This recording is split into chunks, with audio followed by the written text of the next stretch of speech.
Hi, Pat Gage here from the Commercial Real Estate Investing Mastermind. On this weekly mastermind, I'm going to have Brady Hoffpauir come on. And he's a unique story because Bradley's got a full-time job, much like most of us do. But he's got a high stress, high demanding job in a Fortune 500 company. But on the side, he's been able to help professionals such as you and him and others like him to invest in real estate.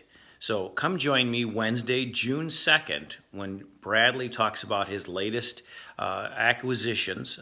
He's in the acquisition business and at multifamily. It helps busy professionals like you and I to invest in real estate and get great solid returns so they can bet on the future. Okay, that's June 2nd.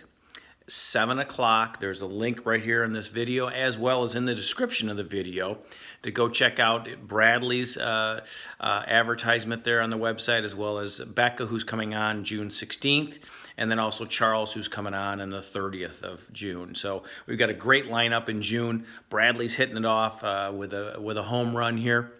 June 2nd, 7 p.m. That's Wednesday, and we'll see you then. Thanks, folks. We'll talk to you soon.